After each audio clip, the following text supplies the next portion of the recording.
right.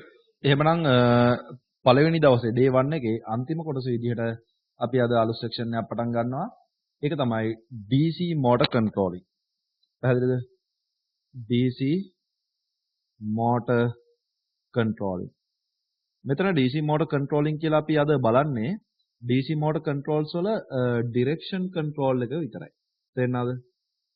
direction control එක. ඊට පස්සේ දෙවෙනි දවසේ අපි PWM එහෙම පටන් ගත්තයින් පස්සේ අපි බලනවා speed controlling කරන්නේ කොහොමද කියලා.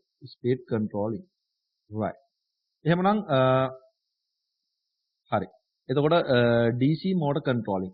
හරි. අපි ඊට කලින් බලමු ඔයාලා දන්න DC motors කීපයක් අත් බලමු. හරි. මේ තියෙන්නේ එතකොට DC motor එකක්. මේ තියෙන්නේ තව DC motor එකක්.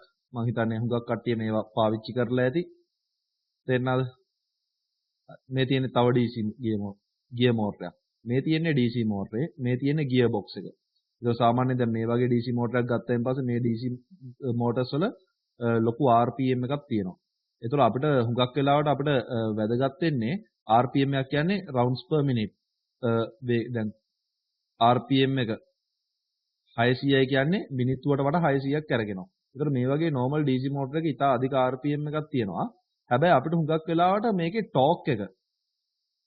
torque එක තමයි අවශ්‍ය වෙන්නේ වැඩි කරගන්න. ඒතකොට torque එක වැඩි වෙනකොට තමයි එයාට මොන හරි බරක් උස්සන්න පුළුවන් වෙන්නේ. ඒ කියන්නේ ලොකු බරක් කරකවන්න පුළුවන් වෙන්නේ torque එක වැඩි වෙනකොට. එතකොට RPM එක වැඩි වෙනකොට සාමාන්‍යයෙන් torque එක අඩු වෙනවා. තේරෙනවද? එහෙනම් torque එක වැඩි වෙනකොට RPM එක අඩු වෙනවා.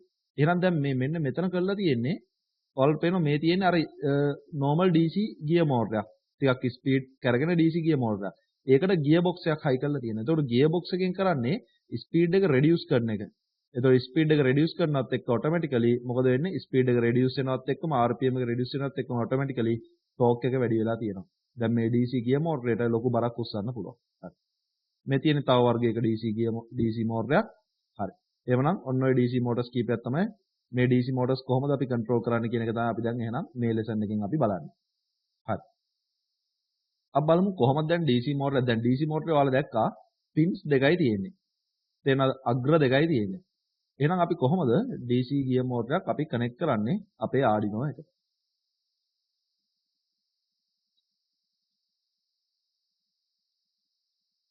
හරි. මම දැන් අපේ Arduino Mega එක අඳිනවා.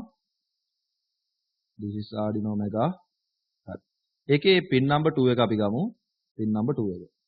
එතකොට pin number 2 එකට අපි wire එකක් join කරලා අපි එහෙමනම් DC motor එක connect කරනවා. DC motor එකේ අපි දැක්කා අග්‍ර දෙකයි තියෙන්නේ. එහෙනම් අනිත් pin එක අපි කොහොමම ground potential එකට යනවා. තේරෙනවද? හරි. දැන් මේ විදිහට අපි බලමු interface කරොත් මොකද වෙන්නේ කියලා. දැන් pin number 2 එක අපිට high low කරන්න පුළුවන් නේ. low කරොත් pin number 2 එකෙන් යන්නේ 0 volt එකක්. 0 volt එකක් කියන්නේ ground potential එකම තමයි මේ අවස්ථාවේ. තේරෙනවද? එතකොට මෙතනත් ground තියෙන්නේ, මෙතනත් ground තියෙන්නේ. DC motor එකට supply එකක් නැහැ. potential එකක් නැහැ. potential difference එකක් නැහැ. ඊට පස්සේ අපි මෙතන high කරොත් එහෙම digital pin එක අපි high කරොත් එතනින් එහෙනම් මෙන්න මෙතනින් දැන් 5 volt එකක් යනවා. තේරෙනවද? 5 volt එකක් යනවා. එතකොට මෙතන plus 5 volt, මෙතන ground. එහෙනම් දැන් potential difference එකක් තියෙනවා. එහෙනම් අර පොඩි DC motor එකක් නම් මෙයා දැන් rotate වෙන්න පටන් ගන්නවා. තේරෙනවද? එහෙනම් මේ විදිහට ඔයාලා DC motor එකක් control කරන්න පුළුවන්. හැබැයි අපි මේ විදිහට DC motor එකක් control කරන්නේ නැහැ. මේ interface එක සම්පූර්ණයෙන්ම වැරදි. ඒකට හේතු දෙකක් තියෙනවා. ප්‍රධාන හේතු දෙකක් අපිට ගන්න පුළුවන්. එකක් තමයි හිතන්න මේ DC motor එකේ ඇවිල්ලා 12 volts 1 ampere DC motor එකක් කියලා.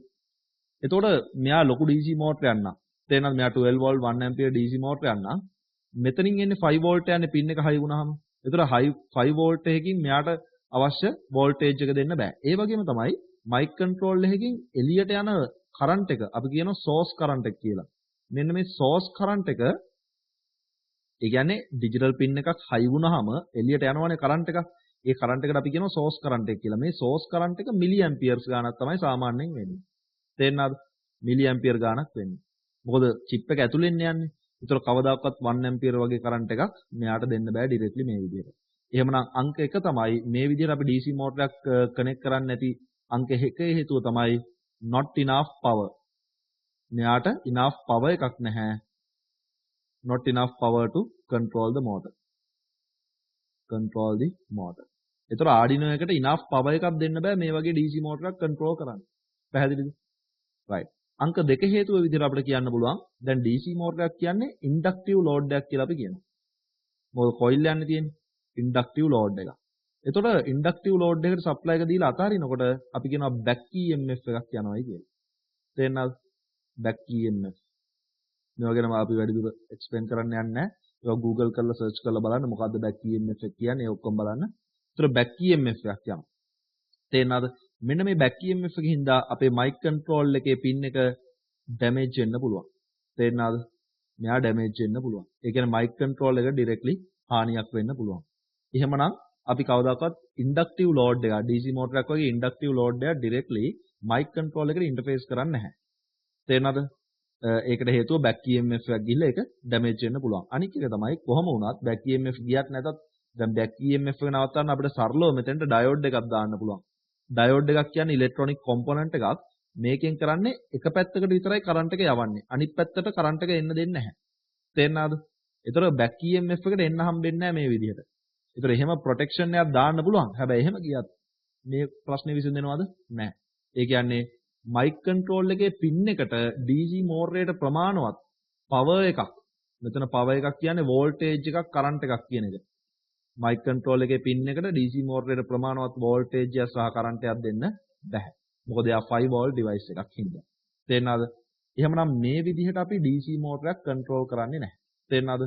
එහෙනම් අපි බලමු කොහොමද අපි හරි විදිහට DC motor එකක් control කරන්නේ කියලා. right.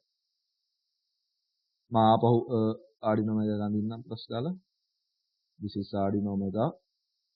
ඒතර එයාගේ pin number 2 එකට තමයි අපි connect කරන්න හදන්නේ DC motor. DC motor. හරි. එහෙමනම් අපි කොහොමද හරි මං කියුවා දැන් මේ විදිහට අපි ඉන්ටර්ෆේස් කරන්නේ නැහැ. එහෙනම් හරි විදිහට කොහොමද අපි ඉන්ටර්ෆේස් කරන්නේ? අපි mic control එක මේ තමයි mic control unit එක. මේ තියෙන DC motor එක. mic control එකයි DC motor එකයි අතරට අපි දානවා මොකද්ද? motor drive එකක්. ඔයාලා අහලා ඇති. අපි දානවා මොකද්ද? motor drive එකක්. හිතන්න මේ තියෙන්නේ motor drive එකක්. motor drive එකක් දාලා ඒ motor drive එකේ motor drive එක through තමයි අපි දැන් DC motor එක control කරන්නේ. ඒතර දැන් DC motor එකක් control කරන්න motor drive එකක් දැම්මහම කොහොමද අර ප්‍රශ්න දෙක විසඳෙන්නේ? අංක 1 ප්‍රශ්නේ තමයි directly drive කරන්න power එකක් දෙන්න ප්‍රමාණවත් නැහැනේ Arduino එක. තේරෙනවද? motor drive. හරි. එතකොට not enough power. මේකනේ ඉස්සලා තිබ්බ කේස් එක පළවෙනි කේස් එක. මෙයා කෙලිම directly mic control එකට DC motor එක control කරොත් mic control එකට DC motor එකට ප්‍රමාණවත් power එකක් දෙන්න බෑ. ඒතර මේ ප්‍රශ්නේ විසඳෙන්නේ කොහොමද DC motor drive එකක් connect කරාම? සාමාන්‍ය ඕනම DC motor එකට අපි දෙනවා external supply එකක්. external battery supply එකක් හරි මොකක් හරි දෙනවා. මේක අපි කියමු external supply. තේරෙනවද? ඒතර motor drive එකක් design කරලා තියෙන external supply එකක් දෙන්න පුළුවන් වෙන විදිහට. ඒතර මේ supply එක ලොකු voltage එකක්. අපිට මෙතෙන්ට 12 volt වගේ එකක් දෙන්න පුළුවන්. 12 volt නෙමෙයි 35 volt ඔය වගේ ලොකු supply එකක් දෙන්න පුළුවන්. ඒතකොට motor drive එක කරන්නේ මොකද්ද? ඒ external supply එකේ power එක drive එක හරහා DC motor එකට ලබා දෙනවා. පැහැදිලිද? එහෙමනම් ඕනම motor drive එකකට අපිට external supply එකක් ගහන්න පුළුවන්. ඒ external supply එක ගැහිමේ අරමුණ තමයි ඒ external supply එකේ තමයි motor drive එක හරහා DC motor එකට ලැබෙන්නේ. එහෙමනම් DC motor එකට 12 volt DC motor එකක් නම් ඔයා මෙතන 12 volt supply එකක් දුන්නා නම් හරි. මොකද මේ 12 volt supply එක DC motor එකට ලැබෙනවා motor drive එක හරහා. එහෙනම් පළවෙනි ප්‍රශ්නේ විසඳෙනවා. තේරෙනවද? ඊට පස්සේ දෙවෙනි ප්‍රශ්නේ back EMF එක තියෙනවනේ. ඒතර back EMF. ඒතර මේ ප්‍රශ්නේ විසඳෙන්නේ කොහොමද motor drive එක අපි interface කරාම? ඒතර motor drive එක ඇතුලේ ගහලා තියෙනවා protection circuits හදලා තියෙනවා. transistor වලින් diode වලින් protection circuit හදලා තියෙනවා. මෙන්න මේ protection circuit එකක් තියෙනවා මේ DC motor DC drive එක ඇතුලේ. ඒතර මේ ප්‍රොටෙක්ෂන් සර්කිට් වලින් කවදාකවත් මේ එක්ස්ටර්නල් වෝල්ටේජ් එකවත් බෑක් EMF වත් මෝඩ් ආඩිනෝ එකට මයික් කන්ට්‍රෝල් එක ඇතුළට යන්න දෙන්නේ නැහැ. මේ ප්‍රොටෙක්ෂන් සර්කිට් එකෙන් කරන්නේ ඒක.